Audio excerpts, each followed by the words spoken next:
Seja muito bem-vindo a mais um vídeo do canal Clube da Venda Coberta. Meu nome é Daniel Correa, eu invisto em ações e faço venda coberta desde 2006.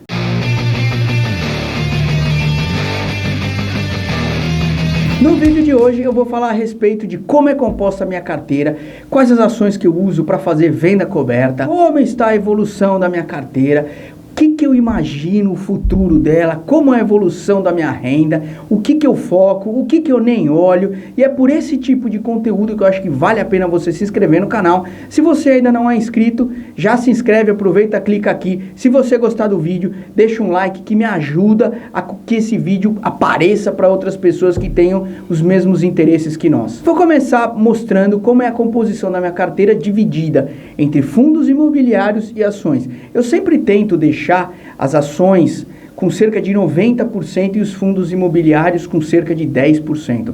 Eu não olho as ações todos os meses, eu não vejo como é que está o preço das ações todos os meses dos fundos imobiliários. Isso para mim de verdade não me interessa. O meu objetivo como investidor é trabalhar mais, é operar melhor venda coberta, para que eu tenha recursos para alimentar a minha carteira de ações e minha carteira de fundos imobiliários. Porque eu tenho muito nítido para mim que os investimentos não vão me deixar rico. O que vai me deixar rico é o meu trabalho e os aportes que eu vou fazer mensalmente dentro da minha carteira para que esse bolo cresça e que eu tenha renda suficiente para eu poder ter uma liberdade financeira. Dentro dos fundos imobiliários, eu procuro ter fundo de tijolo e fundos de crédito, porque eu gosto do setor de crédito. Quando tem aumento do IPCA, quando tem aumento da Selic, esses fundos pagam melhor. E também eu tenho um fundo que é fundo de fundos. O que é o fundo de fundo? É um fundo que tem uma gestão ativa e eles ficam escolhendo os melhores fundos que eles acham, os gestores acham, que são os mais interessantes para aquele momento. Como o meu foco são ações e eu uso mais o fundo imobiliário para diversificar meu portfólio e ter uma parte do meu capital em imóveis, eu deixo essa parte da gestão para esse tipo de profissional que é muito mais especializado do que eu. Então a maior posição do meu fundo é no XPLG, que é um fundo de galpões logísticos, seguido pelo IRDM, que é da Iridium, e pelo IRIM, que também é da Iridium, que são dois fundos de recebíveis que eu gosto bastante, tem uma rentabilidade muito interessante, e tem o XPML, que é um fundo de shoppings, que eu também adoro, é o primeiro fundo que eu comprei foi ele, e tem agora o fundo de fundos que eu estou começando a investir devagarinho, que é o XPSF, que tem uma participação menor nele, mas eu gosto muito de dividir a minha carteira. Então eu tenho imóveis físicos, eu tenho renda de lotes que eu optei por vender e fazer o parcelamento direto para o cliente, de forma que eu fique com esses juros, ao invés de eu usar uma instituição financeira e ele financiar e eu receber à vista. Então tem essa parcela lá. Tenho também as ações e os fundos imobiliários para que eu tenha uma cesta de diversos ativos, de forma que eu não fique limitado a apenas algum deles, se eu tiver algum problema em algum setor especificamente. A minha composição em investimentos financeiros é muito baixa, eu uso esses recursos apenas para uma reserva de emergência e de oportunidade. Passando para a composição da minha carteira de ações, eu tenho a maioria delas em blue chips, mas eu também tenho um pedacinho que eu gosto de usar em algumas ações um pouco mais arriscadas, e hoje em dia esse mínimo pedacinho está na Neogrid, que é uma empresa de tecnologia, que eu acho interessante o case deles. Não sei se vai dar certo ou não, por isso eu tenho uma participação menor, mas eu estou aberto a outros ativos menores, a outras empresas menores, small caps, mas não que eu vá investir mais do que 5% da minha carteira nele. Posteriormente eu tenho XPBR, que é o BDR do Banco XP, que eu fiquei com essas ações quando teve a cisão do Itaú. O Itaú deu essas ações para os acionistas, passou essas ações, então eu mantive essas ações, porque empresa boa eu não vendo por valuation nenhum. Ela desabou depois disso, caiu mais de 50%, 60%, sei lá quanto que caiu, mas não me interessa, eu estou olhando para esse tipo de papel para daqui 20, 30 anos, não estou muito preocupado com isso. Claro que se eu tivesse uma bola de cristal, eu teria feito uma venda lá atrás para poder recomprar agora. Aliás, que essa sensação da bola de cristal, que é o que prejudica quase todos os investidores. Pode reparar que eles quase nunca estão satisfeitos com a aquisição que eles fizeram. Eles só vão estar satisfeitos se eles compram e logo depois o papel sobe. Só que não dá para ter uma bola de cristal. Não dá para a gente acertar o último momento que o papel vai cair. Então eu compro e honestamente nem estou preocupado com o que acontece depois. Gosto daquele papel, vou lá e realizo a compra. Depois do XPBR, eu tenho uma participação também pequena em Raia Drogasil, que é um setor que eu gosto, é a maior rede de farmácias do Brasil. Eles estão expandindo também para o setor de saúde, não só como venda de farmácia. Então é um setor que eu acredito muito por causa da inversão da pirâmide etária. Então a gente vai ter cada vez mais idoso e farmácia, medicamento, vai ser cada vez mais relevante na participação do orçamento do brasileiro. Depois aparece o segundo banco, o Banco Bradesco, que é um banco que eu gosto bastante também, dispensa comentários a respeito dele. Depois eu tenho o Hypera, que é uma das maiores empresas de laboratórios do Brasil. Eles têm vários dos produtos mais conhecidos que a gente encontra nas farmácias, corroborando com a tese de saúde, que é a mesma que eu uso para aplicar em Raia Drogasil, então eu tenho a Hypera. Aí já começa a aparecer a minha carteira de dividendos, mais focada nos dividendos. Então eu tenho a Taesa, todo mundo conhece, emissora de energia. Depois eu tenho a Engie, que tem como maior acionista a Engie francesa, que é o maior grupo de energia do mundo. Então eu gosto de investir, de estar próximo dos maiores do mundo. Eu estou junto da Engie, que é uma pagadora de dividendos relevante. Ela paga ali entre torno de 5% ou 6%. Mas no meu entendimento, esse dividend yield pode subir. E eu gosto muito do setor e gosto muito da empresa e da gestão dela. Então ela representa 14% da minha carteira. A medalha de prata vai para o Itaú, que é um banco que também dispensa comentários, o maior banco da América Latina. Eu gosto muito, de novo, de estar perto dos maiores. A medalha de ouro vai para a primeira ação que eu comprei, ainda lá nos anos de 2006, 2007, é a Vale. É também a única empresa brasileira que apareceu no ranking de maiores pagadores de dividendos do mundo de 2021. É uma ação que eu tenho bastante carinho por ela, por ter sido a primeira.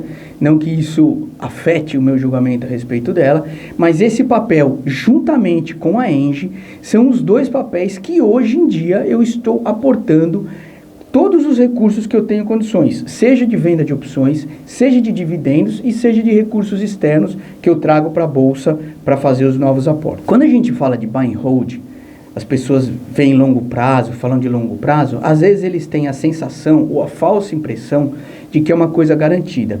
Não é. Há muitas empresas que ficam pelo caminho. Há empresas que param de pagar dividendos, como foi o caso da Vale. Há empresas que passam por uma péssima gestão, embora sejam boas, como é o caso da Petrobras. Então é muito importante que o investidor opte sempre por empresas grandes e já testadas no mercado. E eu vou mostrar tudo isso que eu estou falando com um gráfico de evolução da minha carteira para vocês verem como é difícil a vida de investidor, mesmo que seja de longo prazo. Toda vez que você for analisar a sua carteira, você tem que comparar com algum benchmark.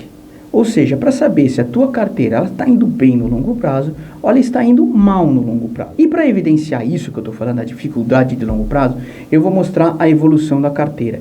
E muita gente desconsidera o valor investido corrigido pelo CDI ou por qualquer outro indicador que você queira. Eu prefiro o CDI, porque é o que a gente tem hoje de taxa livre de risco, para a gente comparar se a evolução da carteira está sendo positiva ou não. Como vocês podem ver aí, a minha carteira, ela só foi passar o valor presente desde 2008, ou seja, o valor corrigido pelo CDI, lá no ano de 2019. Foi quando eu passei a aportar maiores valores, foi coincidentemente nesse período, mas também foi onde a taxa Selic diminuiu bastante, porque no governo da Dilma essa taxa estava muito alta. Então o que acontecia? Coincidiu com uma queda muito grande da bolsa, ou seja, a minha rentabilidade estava sempre negativa, a bolsa caiu cerca de 60% em 6 anos, e a taxa do CDI estava 15% ao ano, 14% ao ano. Então o meu papel estava caindo, o meu investimento caindo e o CDI subindo. Então isso foi se recuperar lá em 2019. Eu consegui ainda, pela minha operação, reinvestimento de dividendos e tudo, manter isso acima do CDI depois desse período. Pode ser que isso não aconteça com a maioria das pessoas, pode ser que outros investidores tenham conseguido fazer isso antes, tudo bem. O importante é que você sempre tenha em mente quanto você investiu, quanto esse valor investido valeria hoje numa taxa Selic, e quando eu considero aqui, eu tiro 15%, então é CDI menos 15%. Muita gente não usa isso, mas por que eu uso 15%? Porque os investimentos que têm liquidez, como tem a Bolsa de Valores, eles contam com a incidência do imposto de renda. Então seria injusto eu pagar imposto de renda nas minhas operações da Bolsa de Valores e eu considerar um investimento que naturalmente paga imposto de renda e eu desconsiderar esse imposto de renda. Então mesmo quando você for analisar a longo prazo, tenha em mente que pode ser difícil, pode ser um período complicado. Quem entrou na Bolsa, por exemplo, lá em 2020, 120, 130 mil pontos, pode estar sofrendo agora, pode não estar, mas provavelmente vai estar sofrendo agora.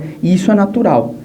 Por isso que é importante fazer os aportes mensais, constantes, para que o seu preço médio ele se ajuste ao longo do tempo, como aconteceu com os meus. Estou mostrando para vocês como que é o meu preço médio ao longo do tempo. Vale, por exemplo, que é a maior posição que eu tenho, eu cheguei a pagar em Vale R$110, isso antes dos dividendos. Se você for olhar a máxima dela, não é isso, mas é porque teve dividendos depois. E mesmo assim, o meu preço médio de compra, considerando os dividendos pagos, é hoje de R$20,82. Ou seja, em relação ao preço do papel hoje, tem uma valorização de mais de 300%.